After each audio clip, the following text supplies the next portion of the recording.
The Kethar warships dropped out of fold space exactly where their scouts told them to. A quiet corridor, a backwater trade lane, 7 slow freighters crawling through the dark between 2 unremarkable star systems. No military escort, no armed response drones. The convoy's transponder signals were clean and dull. Grain, water recyclers, medical supplies, the kind of cargo that moved between struggling colonies and the people who kept them alive. The Kethar didn't care about the cargo. They cared about the message. Fleet Commander Vreth sat in his command chair and watched the freighters appear on his targeting grid, one by one, like fat seeds waiting to be crushed. The Kethar had been sending messages like this for 60 years. To the Lauren, to the Sudathi Collective, to the pale, shell-dwelling Mavari who had made the mistake of settling too close to Kethar expansion lanes. The messages were always simple. The messages always worked. You are small. We are not. Move, or bleed. All ships confirm targeting lock, said his tactical officer. Vreth waved one long claw. Fire when ready. The freighters didn't run. That was the first unusual thing. In Vreth's experience, freighters always ran. They were slow, so they never got far, but they ran. A biological reflex, prey scattering from shadow. These 7 ships held their course. Slow and steady, almost like they hadn't noticed. The Kethar lance beams hit 4 of them in the first salvo. 3 exploded. 1 tore open along the side and began to vent atmosphere. The remaining 3 finally changed course, but not away. They turned toward the Kethar fleet. Vreth tilted his head. They were unarmed freighters.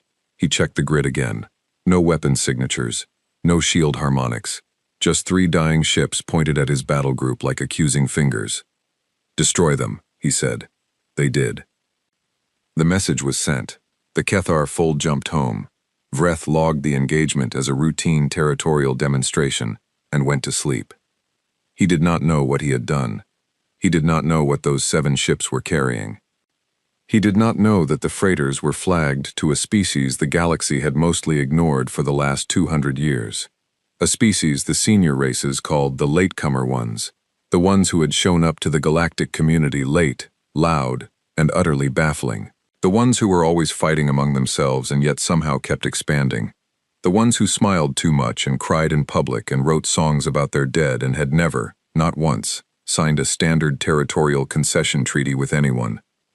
He did not know that one of those freighters was carrying 43 tons of emergency surgical equipment, bound for a colony called Kepler's Reach, where 11,000 humans were waiting on supplies after a fever outbreak had burned through their medical stocks 3 months ago.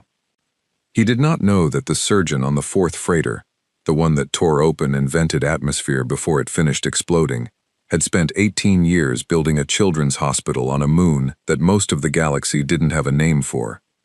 Her name was Dr. Amara Osei. She was 51 years old. She had 3 grandchildren. She died in vacuum with a medical kit still strapped to her back, because she had been heading toward the cargo hold to secure supplies when the hull opened up around her. Vreth did not know any of this. The galaxy found out in stages. The Galactic Commerce Oversight Bureau received the distress beacon logs 42 hours after the attack. A Lauren clerk processed them, noted the destroyed transponder codes, noted the species flag, filed a report under Kethar Territorial Incidents, non-member species, and sent an automated notification to the nearest human diplomatic office.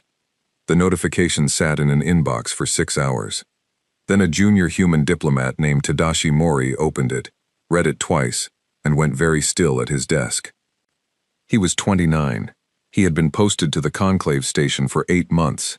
He had mostly handled paperwork, trade disputes, transit permits, the occasional noise complaint from species who found human music physically distressing.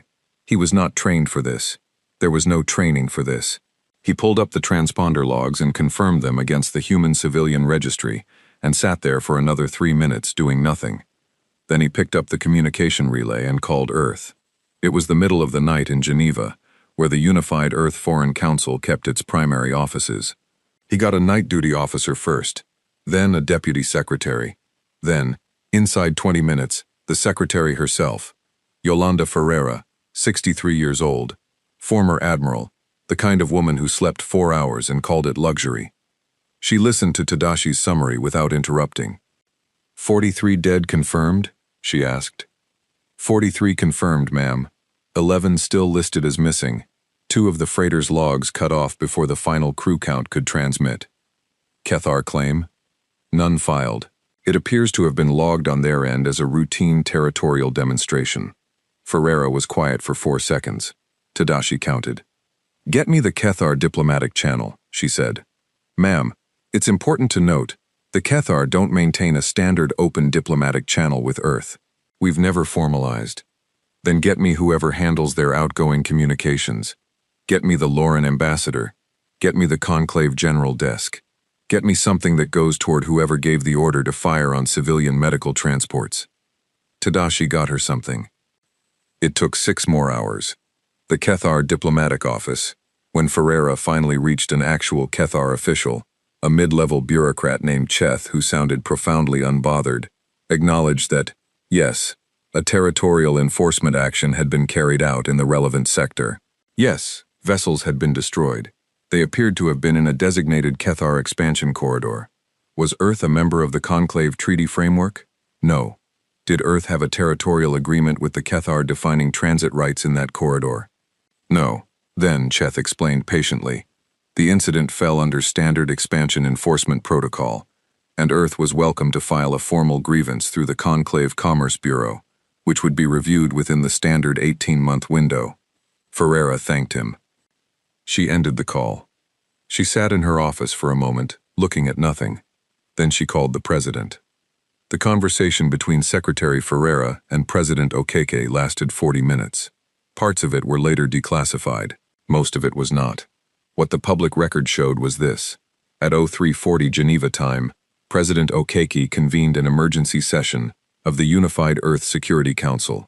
By 0600, every human military asset within 4 transit jumps of the attack site had been placed on active alert.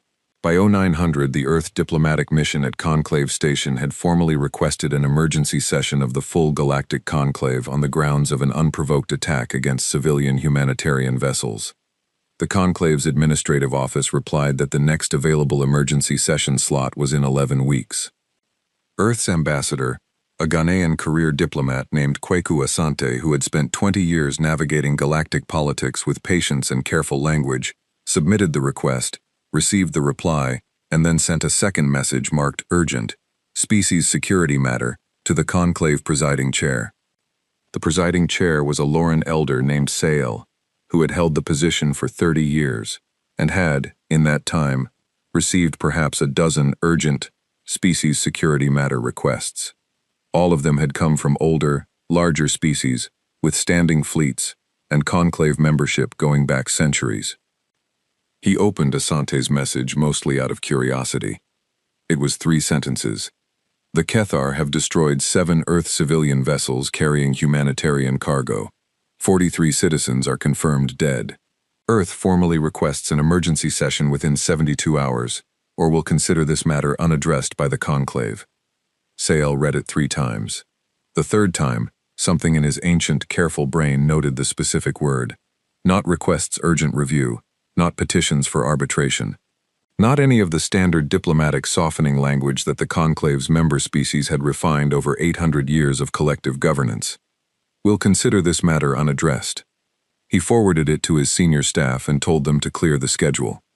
The emergency session happened in 60 hours, not 72. 60. Ambassador Asante stood at the Conclave floor, a vast, tiered chamber where species with 17 different atmospheric requirements sat behind individual environmental enclosures, and he did something that no one in that chamber had seen a human diplomat do before. He did not ask for anything. He laid out what had happened, precise, documented. He named Dr. Amara Ose. He named all 43 dead.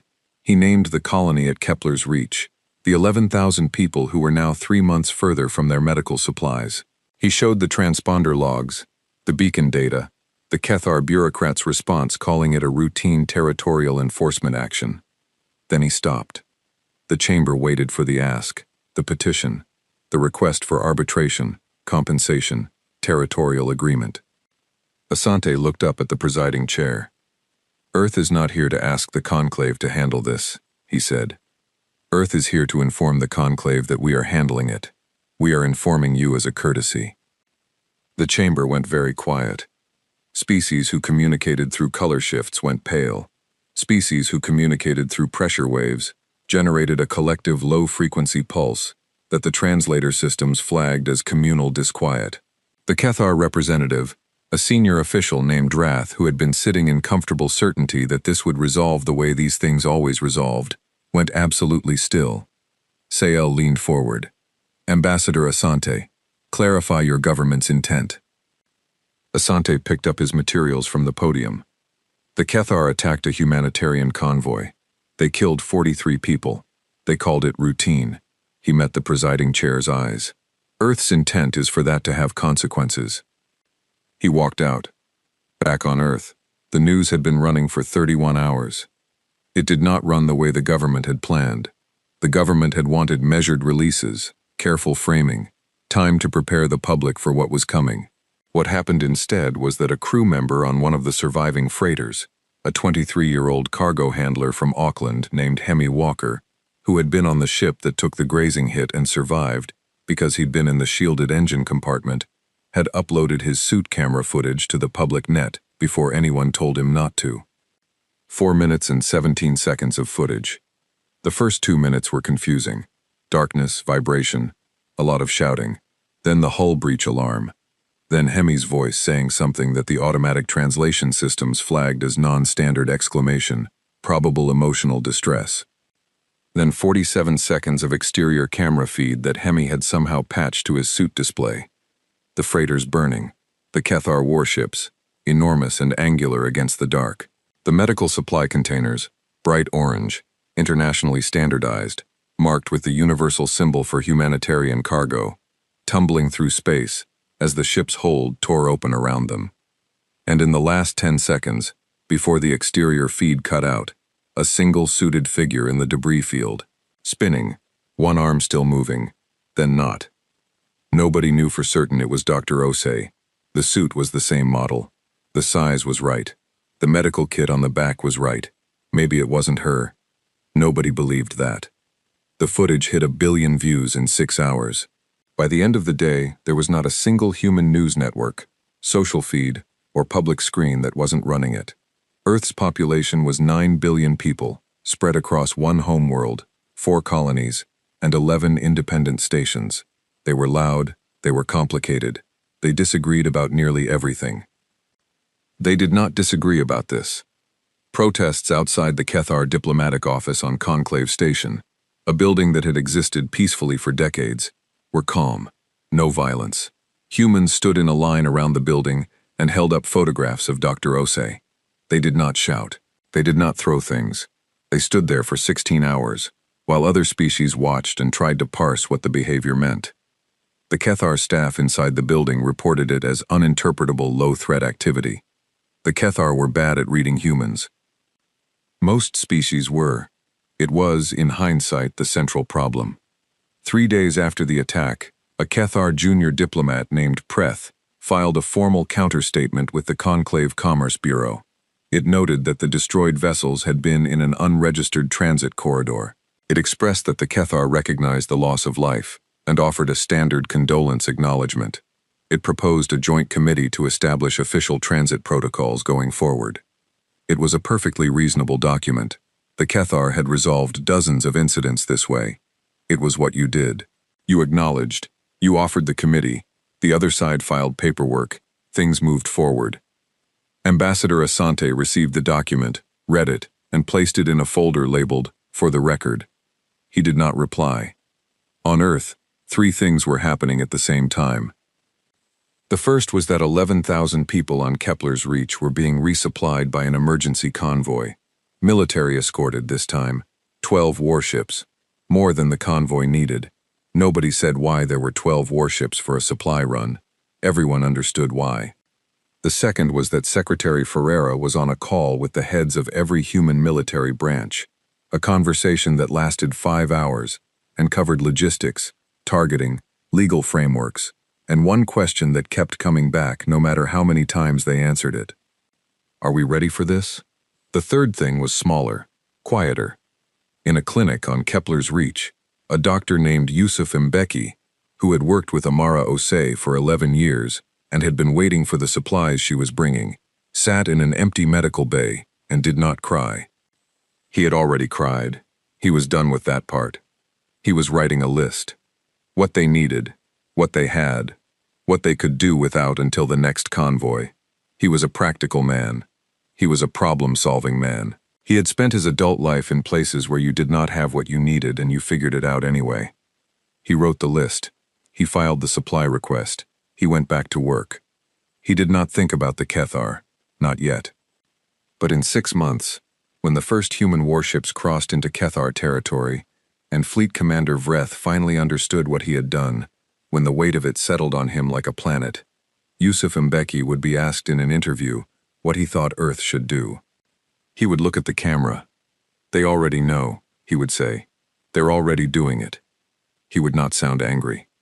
That was the part that frightened people. He would sound like a man describing the weather. The Kethar had been at war 6 times in their recorded history. They knew what war looked like. They knew its shape, its rhythm, its opening moves. A threatened species filed protests. Protests became negotiations. Negotiations stalled. A border skirmish happened.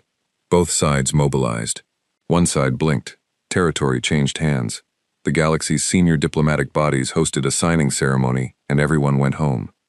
That was war. That was how it worked. The Kethar were very good at it. They had the largest standing fleet of any non-conclave founding species. They had fought the Mavari for 11 years and won 4 of their 7 core trade systems.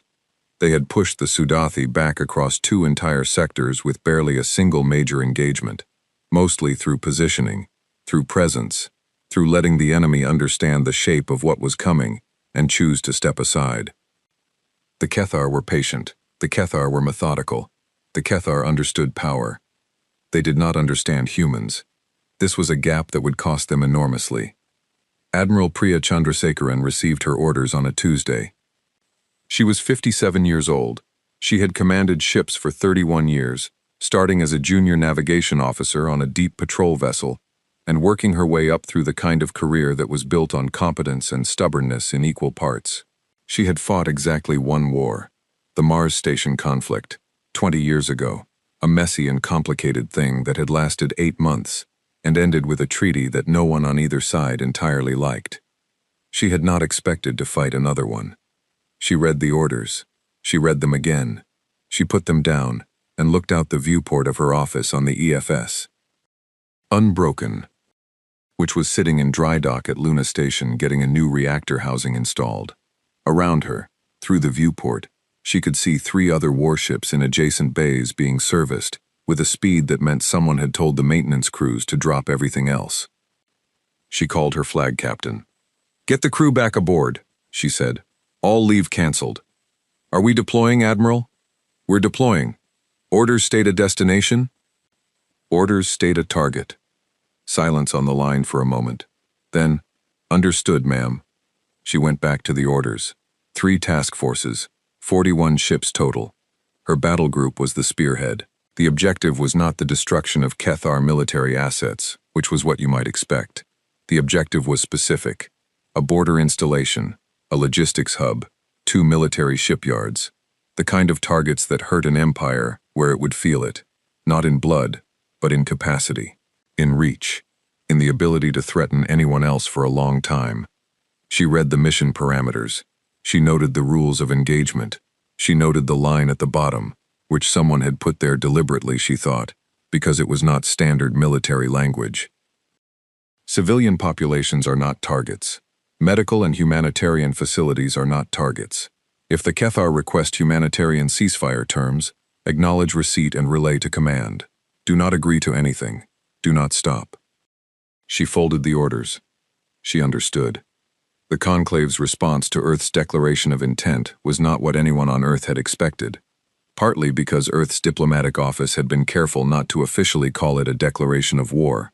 The language used was retaliatory action in defense of civilian humanitarian operations, and partly because the Conclave was genuinely uncertain how to categorize what Earth was doing.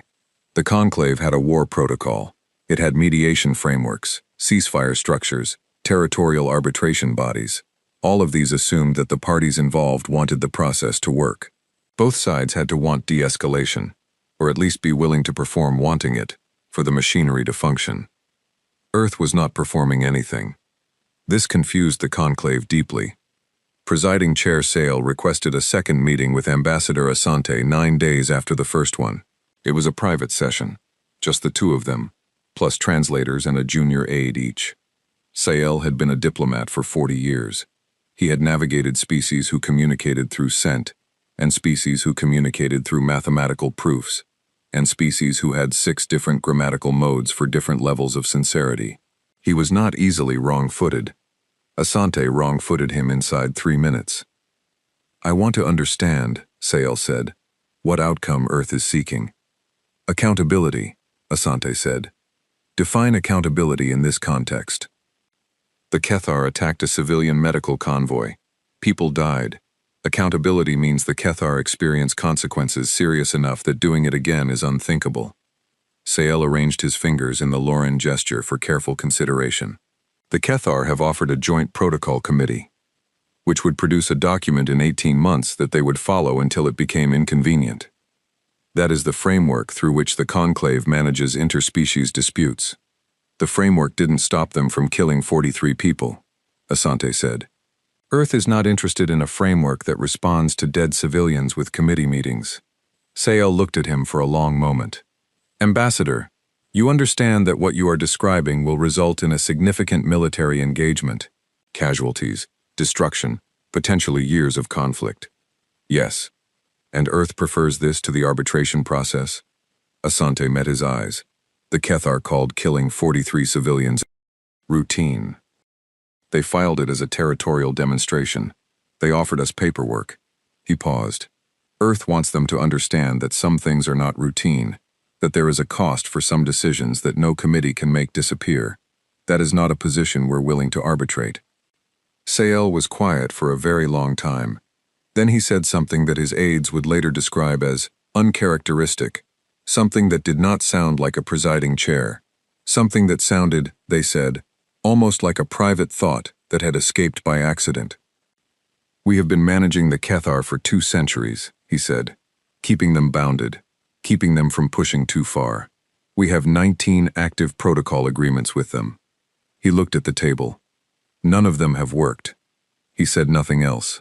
Asante said nothing. The meeting ended.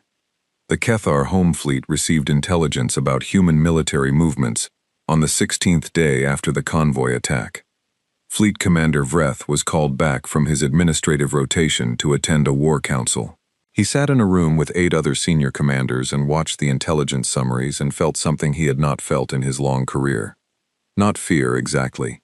The Kethar did not have a clean word for what he felt. The closest translation was something like wrong geometry. The sensation of looking at a tactical map and not being able to find the familiar patterns.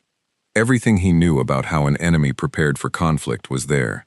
Ship movements, supply line activations, fleet assemblies. But the shape of it was strange.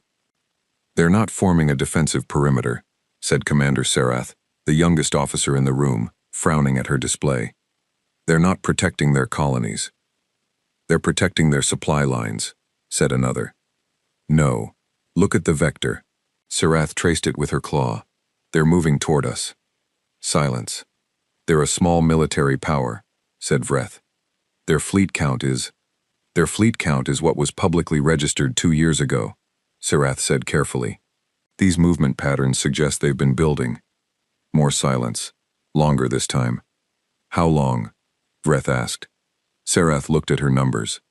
"Our analysts believe, based on the observed fleet density, they began accelerating construction approximately 11 years ago." 11 years. Vreth ran the timeline in his head. 11 years ago, a Kethar border patrol had destroyed a human science station that had been inside a disputed boundary zone. There had been protests, a conclave filing. The humans had given a statement expressing that they took the safety of their citizens seriously and expected accountability. The statement had been noted and filed. It had apparently also been a construction order. "They've been preparing for this," Sarath said. It was not a question. They couldn't have known we would. They didn't know we would hit this convoy. They'd been preparing because we hit the science station. Because before that, we pushed through the Ember Corridor transit lane and impounded 3 of their cargo ships for 60 days without formal charges. She pulled up a longer list. There are 14 incidents over 30 years. Each time, they filed a protest. Each time, we filed it as resolved. Vreth looked at the list. None of them resolved, she said. The first engagement happened 22 days after the convoy attack. Admiral Chandrasekharan's task force came out of fold space inside the Kethar outer border zone at 0300 ship time. They did not announce themselves. They had no obligation to. The Kethar had not announced themselves either, when they destroyed 7 freighters in a quiet corridor. The border station was called Keth Vardis. It was a military installation, resupply depot, communications relay, garrison of about 400 Kethar personnel. It had been there for 60 years. It had never been attacked.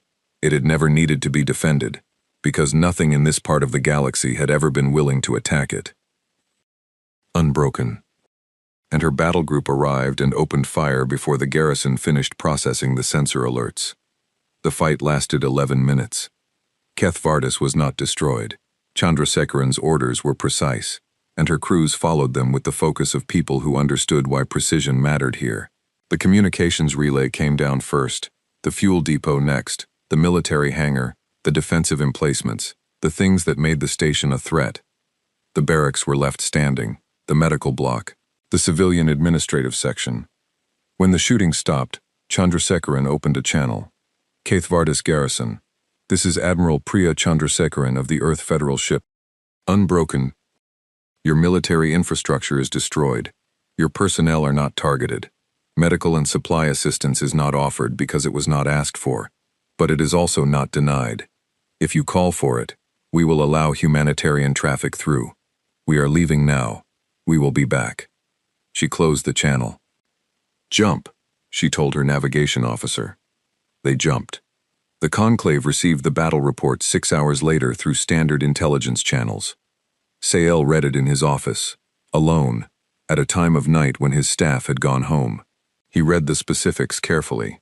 The targeting list, precise, deliberate, military infrastructure only.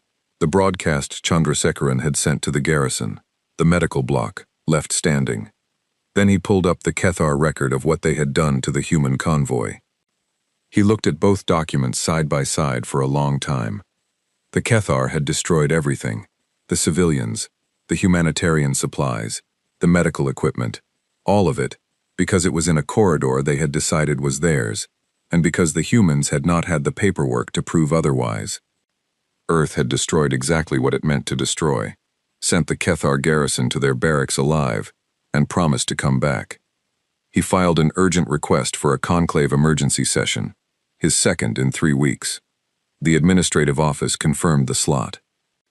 He put down the confirmation and sat in the dark for a while.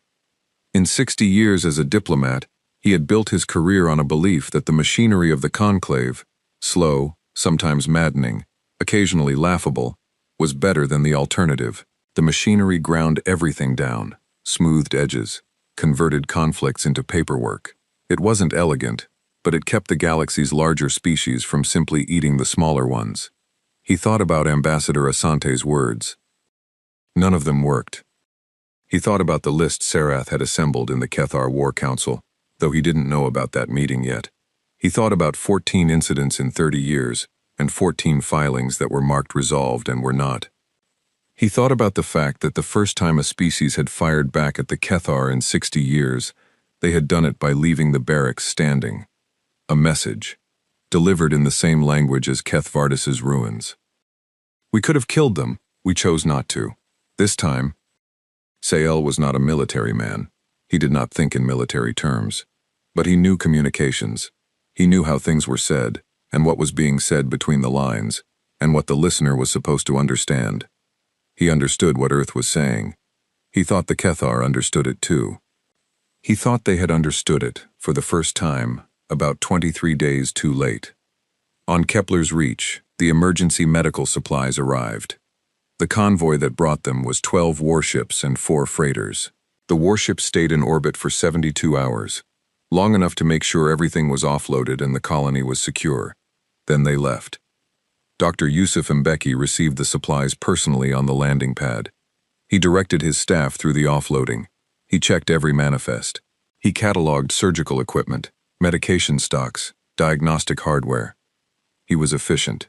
He was calm. He was the same man he had been before. In the evening, he went back to the empty medical bay, where he had sat after hearing about Amara Ose, and he stood there for a moment. Then he picked up his chart tablet and went back to work.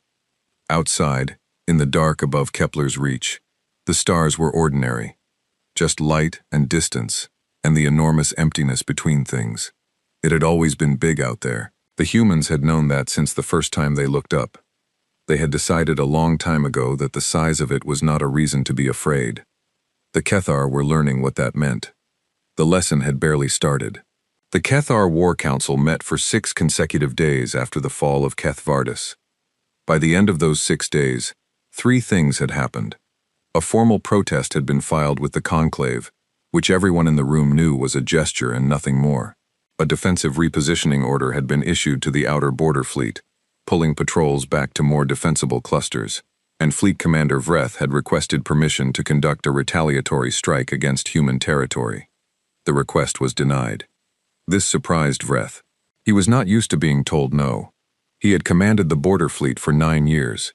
His instinct, the instinct of every Kethar senior commander in that room, was to hit back, hit harder, show the humans what the scale of the mistake was, make the cost of aggression so obvious that they would stop. The War Council's most senior strategic mind, an ancient officer named Kell who had fought the Mavari campaign from start to finish and written 3 books about it, put up one hand and made Vreth stop talking. "Tell me," Kell said, "what we know about human conflict behavior." Vreth summarized what intelligence had compiled. Humans were technically capable, but smaller than the Kethar. They had never fought a species-level war with an alien power. They were emotional, chaotic, driven by individual decisions rather than collective strategic logic. Kell listened. "Tell me," he said, "what we know about what happens to humans when you attack them." Vreth started to speak, stopped. Kell pulled up a record, not recent intelligence, old history, conflicts between human nations on their home world, going back centuries before they reached space. Vreth knew, in a general way, that humans had a violent history with each other. The Conclave's historical files noted it as a somewhat embarrassing characteristic of their development, the tendency to fight among themselves. What Kell showed him was different from the summary version. What Kell showed him was what humans did when something attacked them from outside, when the threat was external. They stopped fighting each other. That was the part. That was the thing the intelligence files always noted but never weighted properly. In every instance where human nations had been threatened by an outside force, the internal divisions had collapsed with a speed that no other species in the Conclave's historical record had ever matched. Species that had been killing each other for generations found each other in weeks, mobilized together, fought together with a coherence that made no biological or political sense given the level of their internal conflict. "When we hit the convoy," Kell said, "we did not threaten a small border faction. We did not threaten a trade company. We killed their doctors." He let that sit for a moment. Their doctors, on a medical run, to a colony full of sick children. Vreth said nothing. "And now they are unified," Kell said. "In a way they have perhaps not been in a century. And they have been building ships for 11 years. He closed the file. "Retaliation will not frighten them. Retaliation will confirm to them that they are right, that we are exactly what they believed us to be, and they will fight harder." "Then what do we do?" Vreth asked. Kell was quiet for a long time, long enough that the room got uncomfortable. Then he said something that no one had expected him to say. "I think," he said carefully, "we may have made a very serious mistake. The galactic news networks, most of them operated by Lauren media companies, with a small number run by Sudathi collective broadcasters, had covered the convoy attack as a minor story at first. Kethar border enforcement action, human civilian vessels, 43 dead. They ran it for a day and moved on to other things. Then Hemi Walker's footage broke. Then the conclave session happened. Then Keth Vardis burned. Then every senior diplomatic correspondent in the galaxy suddenly realized that they had dramatically underweighted this story, and there was a sprint to correct it that resulted in the most disorganized week of galactic news coverage in living memory. Every network was running something different. Some were focused on the military engagement.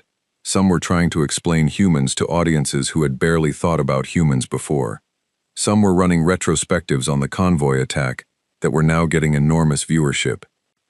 The footage of Dr. Osei's suited figure tumbling through debris was running on every platform.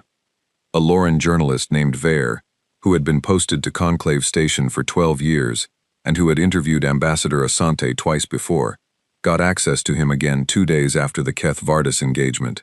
She had expected a formal statement. She had prepared careful diplomatic questions. Asante sat down across from her, and before she could start, he said, "Ask me what you actually want to ask." She blinked. "Excuse me? You want to ask why? Not the political why, the real why.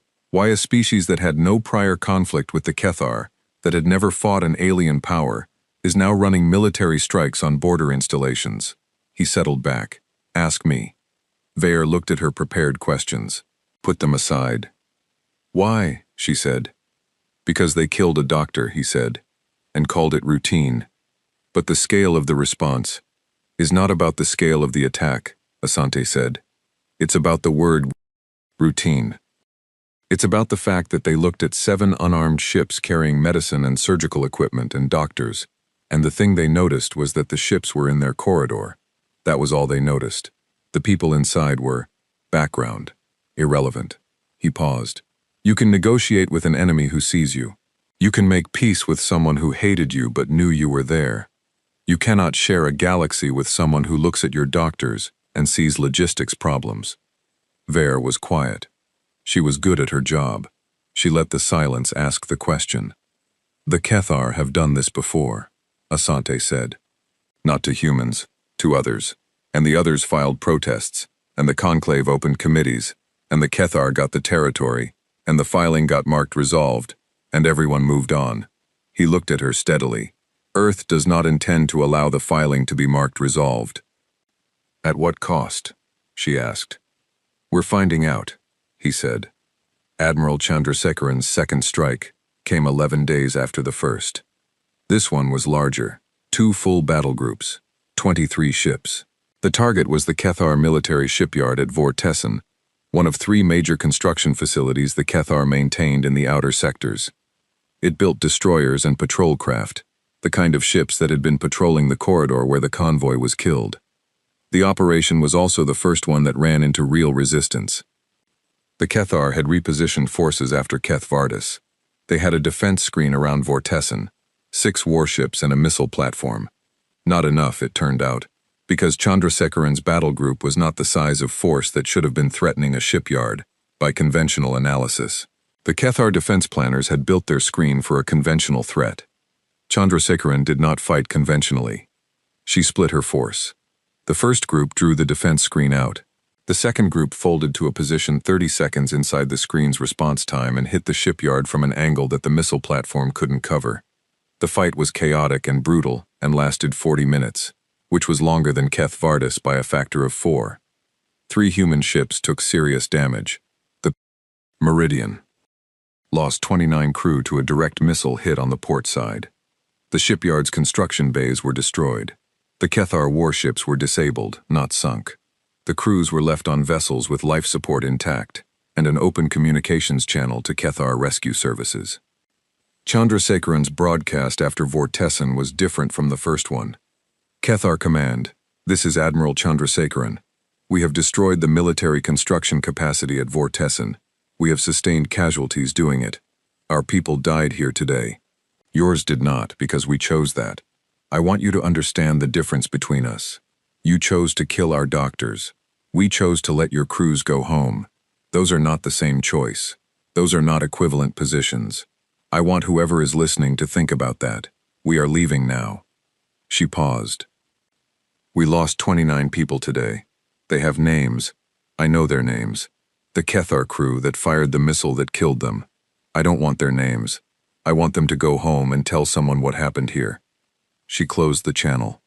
In the medical bay of the park, unbroken, her chief medical officer was working through triage. She passed the broadcast on her way between beds. She had known 4 of the 29. She had treated 2 more who were still in surgery.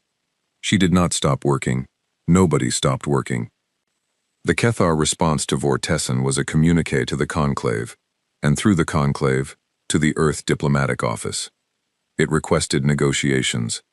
Asante received it, read it, flagged it to Geneva, and received instructions back inside 2 hours. He sent a reply. The reply was 3 sentences. Earth acknowledges the request for negotiations. Earth's position is that negotiations can begin when the Kethar publicly acknowledge that the convoy attack was an attack on civilian humanitarian vessels, name the order of magnitude of their responsibility, and offer a concrete accounting to the families of the dead. Earth is not interested in negotiations that result in a committee. The Kethar communique back was longer, more formal, and did not include any of those 3 things. Asante filed it under for the record. The Sudathi Collective reached out to Earth's government directly, bypassing the conclave entirely, which was itself unusual enough to generate its own news cycle. The Sudathi ambassador, a quietly dignified being named Oru, requested a private call with Secretary Ferreira. Ferreira took the call. Oru did not offer mediation, did not offer condolences, did not do any of the expected diplomatic things. What Oru did, after a brief exchange of formalities, was ask a question. How long are you prepared for this to go? Ferreira considered the question. As long as necessary. The Kethar will not capitulate quickly. They are not built for it. Their leadership would fall before they agreed to public accountability. The political cost is too high. I understand that. Then you anticipate a long conflict. We anticipate whatever it takes. Oru was quiet. Ferreira did not fill the silence. She had learned from Asante's example. I want to tell you something, Oru said. Something not for the record. All right. The Sudathi Collective lost 3 science vessels to Kethar border enforcement actions 40 years ago. We filed protests. We accepted the committee process. The cases were marked resolved. A pause. They were not resolved. Our scientists died. The Kethar noted our sector as a low-resistance zone and expanded into it twice in the next 15 years. Another pause, shorter. We have watched this happen to others as well. The Mevari, species you do not have names for. Ferreira said nothing. I am calling, Oru said, because I wanted someone to know that we are watching, and because I wanted to say, before this is over, that we understand what you are doing, and we believe that you will hold. Ferreira felt the weight of that. She did not show it on her face. Old Admiral's habit. Thank you, she said. Don't thank me, Oru said. When? The public memorial for the 43 dead was held on Earth, in Geneva, on a gray November morning. It was attended by 3 heads of state, the full Earth Security Council, and approximately 200,000 people who had come in person. 1 billion more watched. President Okeke spoke. Her speech was not long. It did not make promises or declarations. It was an accounting. 43 names, 43 short descriptions, 43 lives. Dr. Amara Osei, surgeon, grandmother, builder of hospitals on moons nobody named. When the names were done, there was a silence that lasted 2 full minutes. In Geneva, it was gray and cold. On the broadcast, you could see people's breath. Then the crowd was just there, standing together in the gray, not chanting, not waving signs, not performing grief for cameras, just there. The Lauren journalist Vere, covering the memorial from a press platform, filed her piece that evening with a line she had been trying to write for 2 weeks. Humans, it is often observed, are a chaotic and contradictory species. They fight each other constantly.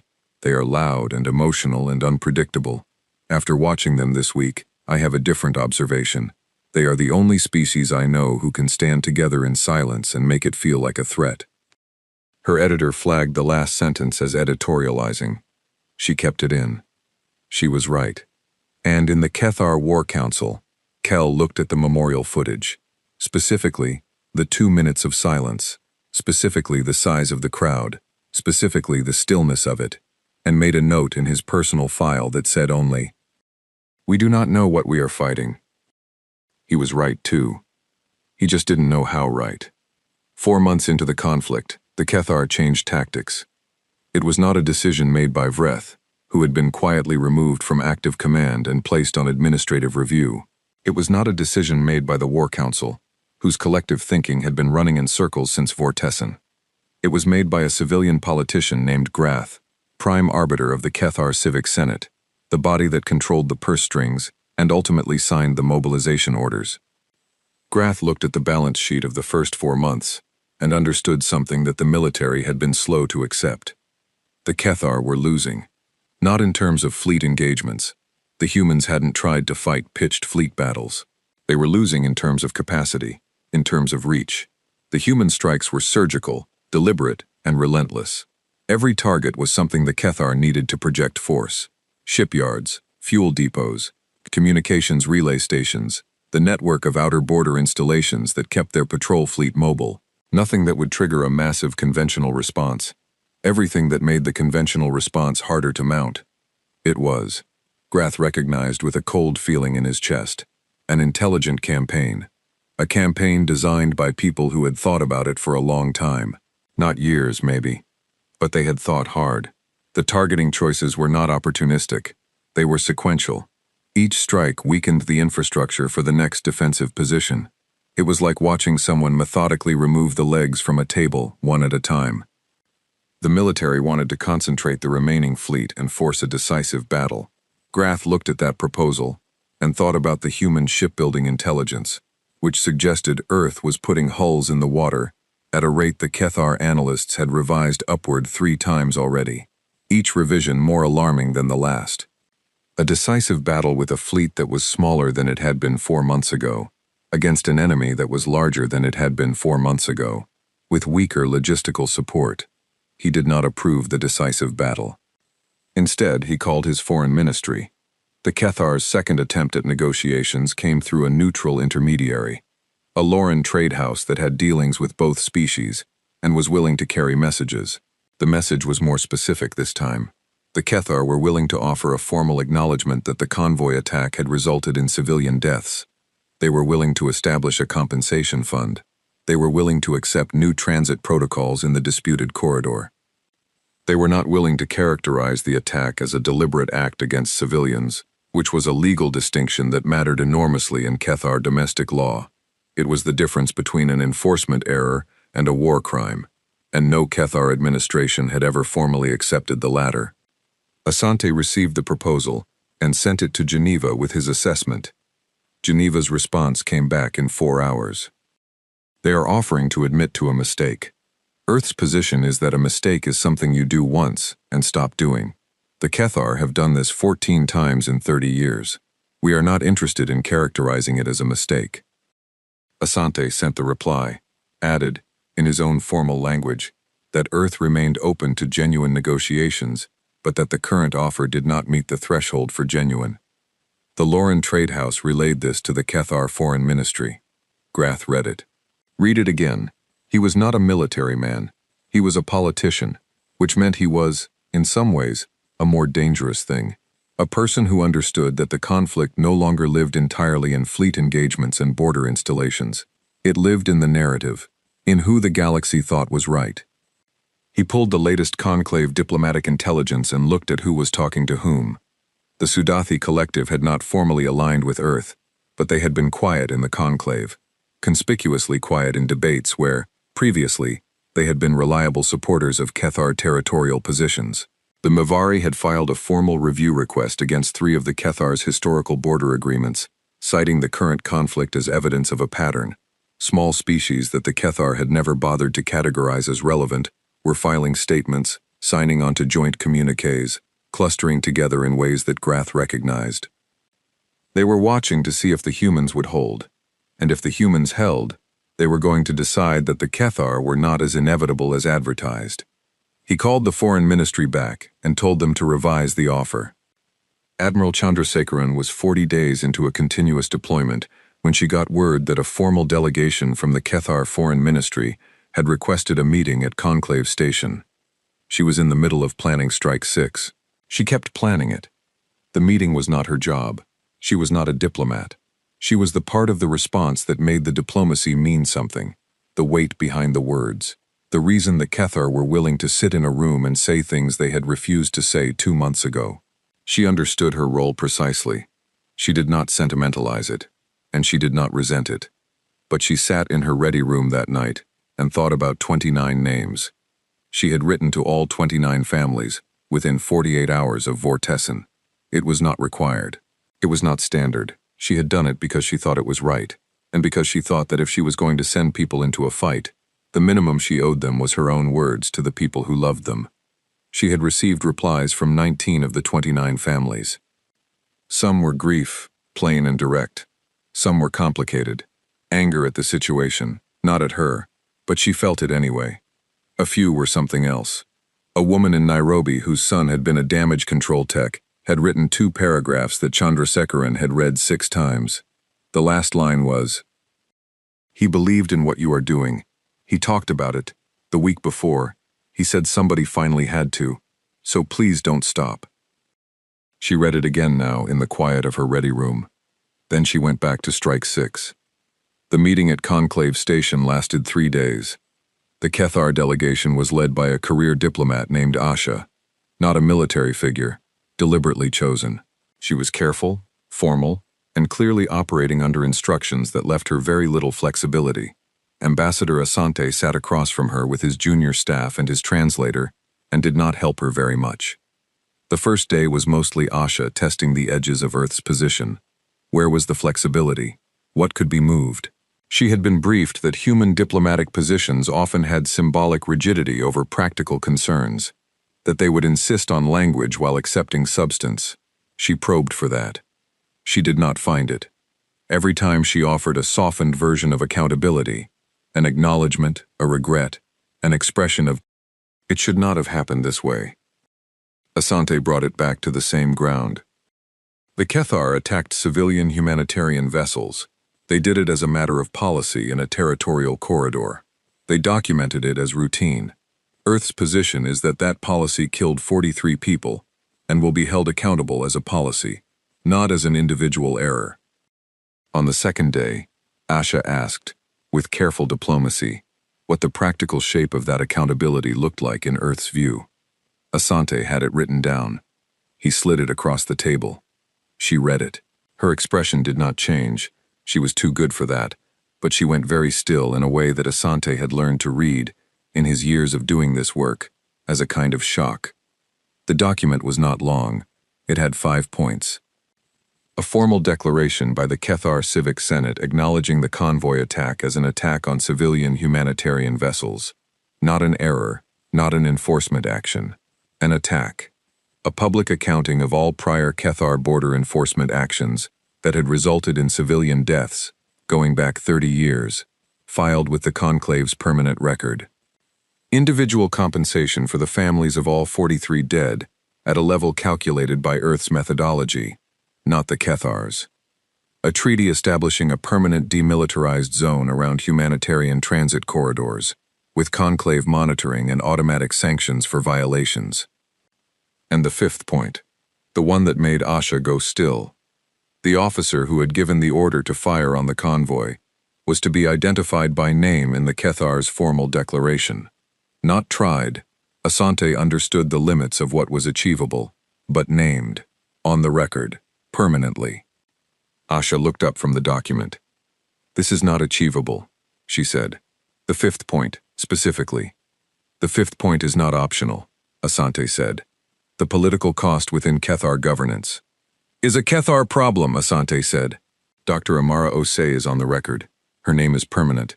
The person who killed her should be too." Asha was quiet for a long time. "You understand," she said carefully, "that this point may be what prevents any agreement."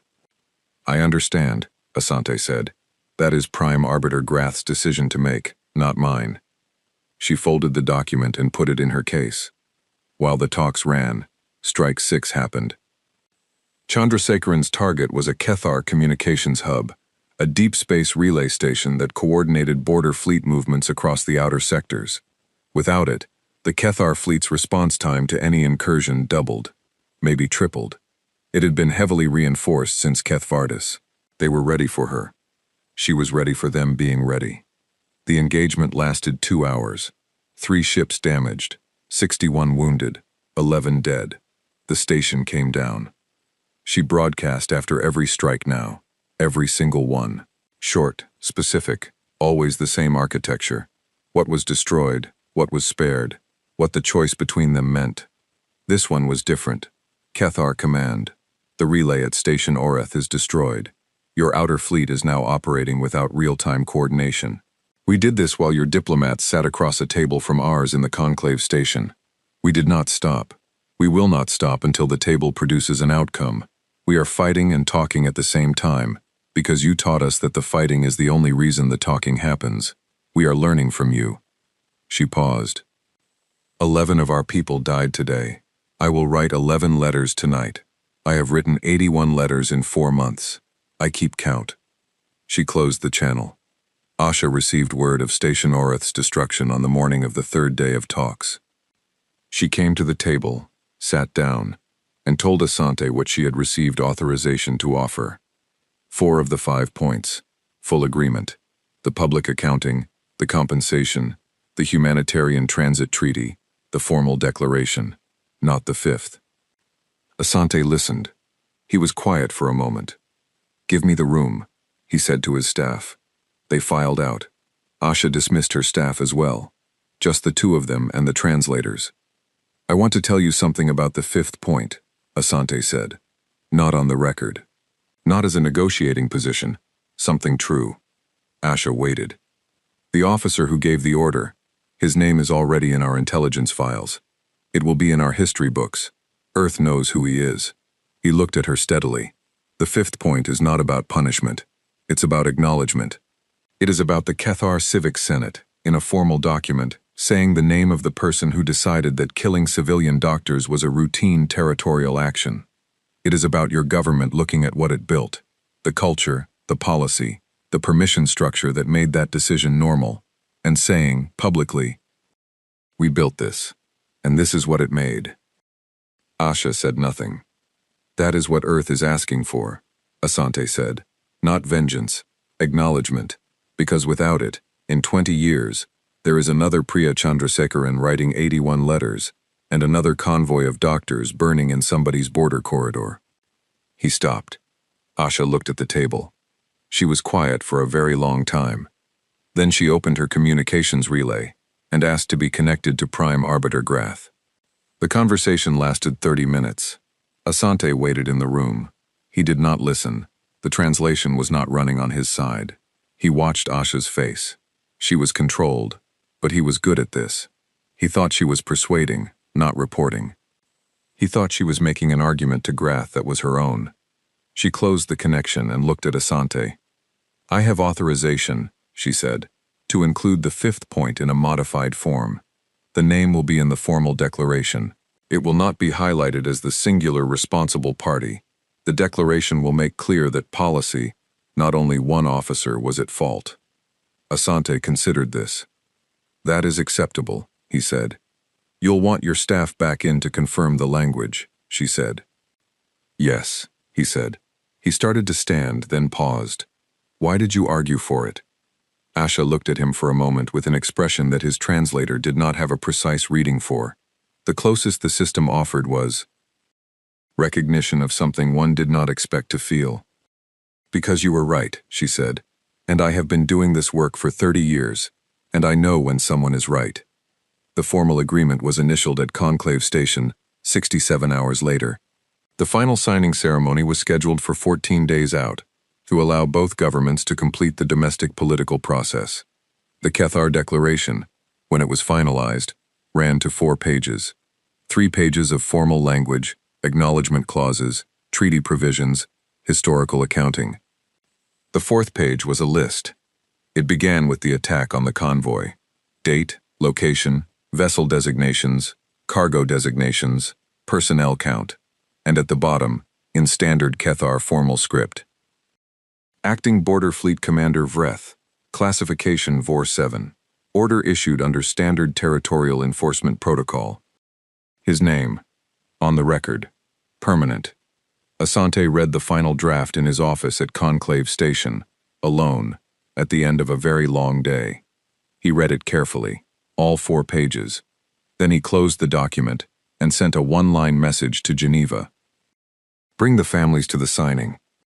The signing ceremony was not a celebration.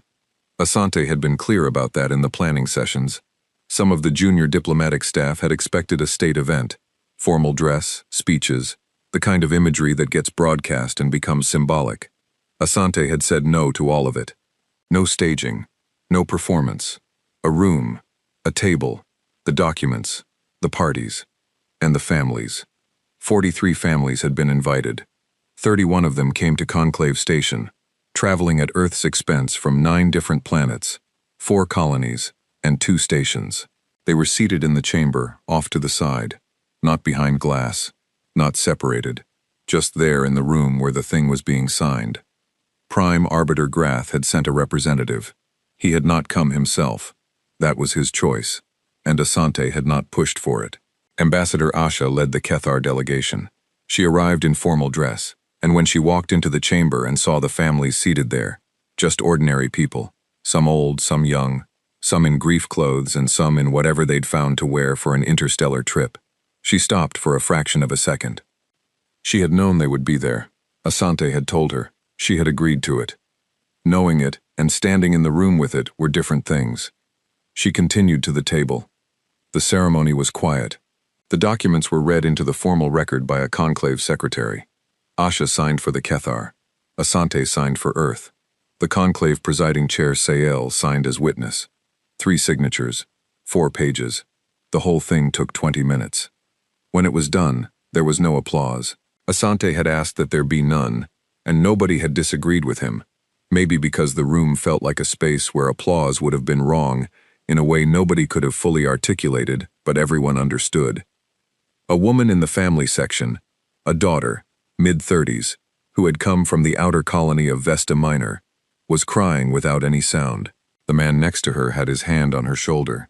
He was not crying, he was just looking at the signed documents on the table, with an expression that was not relief and not satisfaction, and was maybe something that humans have a word for, but other species have had to borrow. Closure. With all the inadequacy that word carries when the wound is real and deep, and what you are closing is not the wound but the door to a room you have to stop living in. Asante watched them from the table. He did not look away. Admiral Chandrasekharan received word of the signing while she was doing maintenance drills with her crew. Her flag captain relayed the message on the command deck. She read it. "Stand down from active strike readiness," she said. "Inform the fleet." "Yes, ma'am. Orders after that?" "We hold position and wait for redeployment orders. Keep the crew busy. Give them the news and give them an hour." An hour was what she could spare. They were still in Kethar, adjacent space. The treaty was signed, but it was new and untested. She did not feel the war was done in a way that allowed for extended rest. But an hour. She went to her ready room, sat. The 81 letters were in a folder on her desk. She had printed them, for some reason she didn't fully understand, and kept the physical copies. She looked at the folder. She did not open it. She just looked at it. Then she got up and went to the ship's small common room, where the off-duty crew was gathered, because she had found in her years of command that when something ended, the right place to be was with the people who had carried it. She poured herself a coffee. She stood with them. Someone said, "Do you think it'll hold, Admiral?" She thought about it honestly. She thought about Kel's assessment in the Kethar War Council, which had been summarized in intelligence reports. She thought about Asha's face when she looked at the families. She thought about the 4th page of the declaration and the name at the bottom. "I think it has a better chance than most agreements," she said, "because they signed it while they could still feel what they were signing about. Treaties made at a distance, after everything's cooled down, those are the ones that become convenient to forget." She drank her coffee. This one, they signed in a room full of people who lost someone. That's harder to file away. "What happens now?" someone else asked. "We go home," she said. We work on what's next. We watch. She didn't say that. Watching was not passive. She didn't say that the human fleet wasn't going away, or shrinking, or standing down from its current size. She didn't say that 11 years of accelerated shipbuilding hadn't been about one incident with the Cathar, but about a general understanding that the galaxy was large, and humans were younger in it than most, and it was better to be able to hold the door than to need someone else to hold it for you. She didn't say any of that. They already knew. The conclave held a general session 6 days after the signing. It was not about Earth and the Cathar specifically. It was about the treaty's framework, particularly the humanitarian transit corridor provision and the automatic sanctions mechanism. Presiding Chair Sael had spent the 6 days since the signing doing something that other members of the conclave's senior body found unusual. He had been talking to the small species, the ones who usually sat quietly in the outer tiers of the chamber and voted with whichever block seemed safest. He had been asking them questions. The questions were about the Cathar, about things that had happened to them, border incidents, cargo impoundments, expanded territorial claims that had eaten into spaces they thought were theirs. He had been asking carefully, because he was old and careful, and because he understood that the answers would not be simple. They were not simple. He sat with what he heard, the pattern he already knew in outline. The Cathar had been doing this for a long time, and the conclave's framework had been doing something with the complaints that looked like resolution and was not. He had known this, in an abstract way, the way a person sometimes knows something they have decided not to look at directly. He had been not looking at it for a long time. He looked at it now. The general session ran for 8 hours. Most of it was procedural, but the last 2 hours were different. Sael put 3 proposals to the floor. The first was an expansion of the humanitarian transit corridor framework, not just for humans, not just in Cathar-adjacent space, but galaxy-wide, with conclave enforcement authority. The second was a review process for historical territorial incidents involving civilian casualties, going back 50 years. Any species could file. Cases marked resolved would be re-examined against the new standard. The third was structural, a change to the emergency session process. The current protocol allowed a full member species to request an emergency session, with a minimum wait time that the conclave administration could extend for scheduling. The new proposal removed the scheduling extension and set a mandatory 72-hour maximum for any matter involving civilian deaths. He presented the third one last. When he finished reading it into the record, he said, "The conclave received a message, some weeks ago, from Ambassador Asante of Earth, requesting an emergency session. The message said that if the session was not held within 72 hours, Earth would consider the matter unaddressed." He paused. "We met in 60 hours, he said, because something in that message was correct. The urgency was not a human eccentricity. The urgency was right. I want to be honest with this body.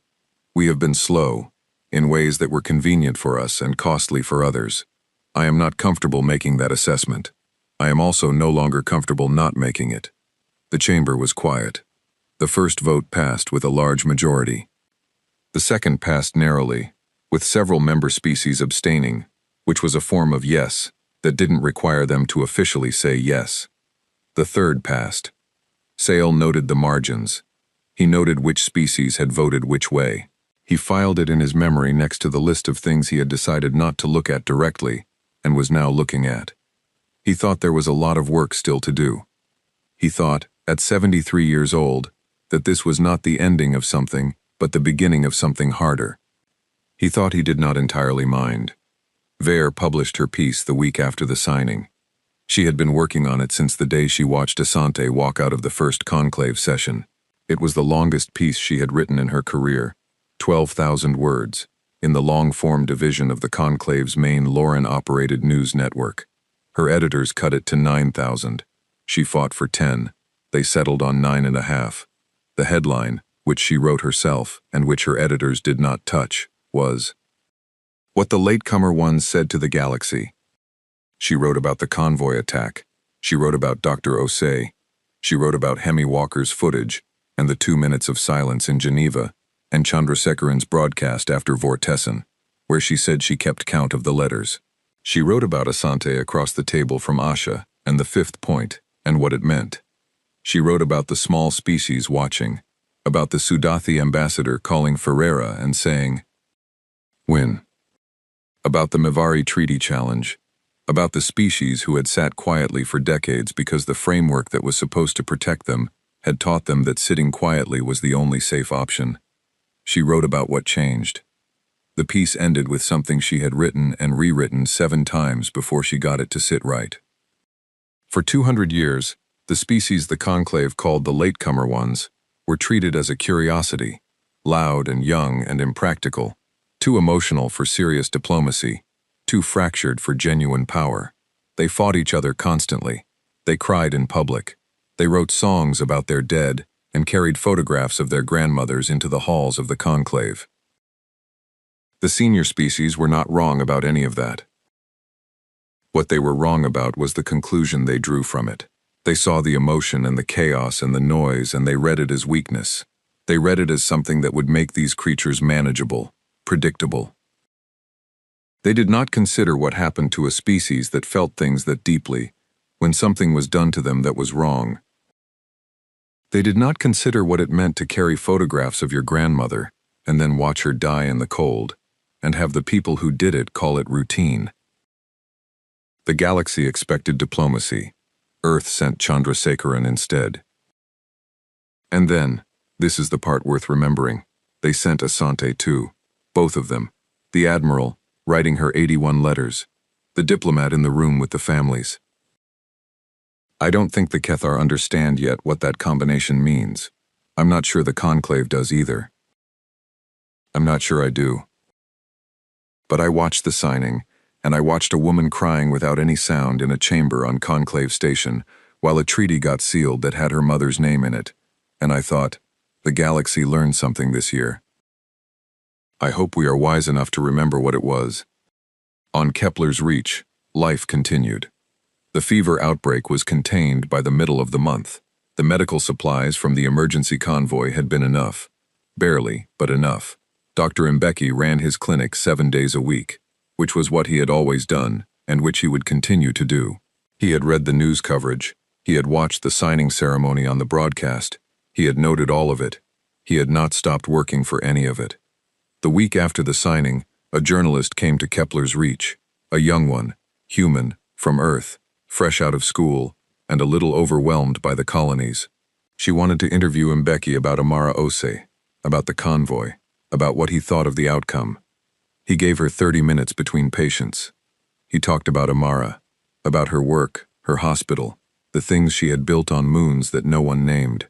He talked about the children on Kepler's Reach who were alive because the supplies had eventually arrived. He talked about the ones who hadn't made it in the 3 extra months of waiting, because he thought that was part of the story too, and he was not going to pretend otherwise. The journalist asked him if he thought the treaty was enough. He thought about that for a moment. "No," he said, "but it's a start. What else would you want?" "The same thing I want every day," he said. "For the work to be easier than it is. For the people who need help to not have to wait so long to get it. For the next convoy to arrive on time." He looked at her. What happened to Amara happened because someone decided that what she was carrying didn't matter. The treaty says it mattered. That's not nothing, but the best outcome is not that we got a good treaty. The best outcome is that next time there's a doctor on a ship going somewhere hard, nobody even thinks about stopping them. Do you think that's possible? He stood up. He had a patient waiting. "I think more things are possible now than were possible 6 months ago," he said. "So I'm going to keep working until the rest of them become possible too." He went back to his clinic. Outside, Kepler's Reach was ordinary. Red-orange soil, low scrub vegetation, the kind of sky that looked almost but not quite like home. 11,000 people living their lives, far from anything, making something out of the space they'd been given. The colony's flag was at half-mast. It had been at half-mast since the attack, and nobody had changed it. At some point they would. Not yet. Not while the accounting was still being done. In the sky above the colony, invisible but present, Earth's ships held their position. They would hold it for a while yet. Some things the galaxy had learned, in the months since the convoy burned, would stick. Others would fade. The old habits of the old order were deep and slow to change. The framework that had managed conflict for centuries would not remake itself overnight, because one small species had finally said, "No, not this time, not like this." But something had shifted. Vare was right that it was hard to name.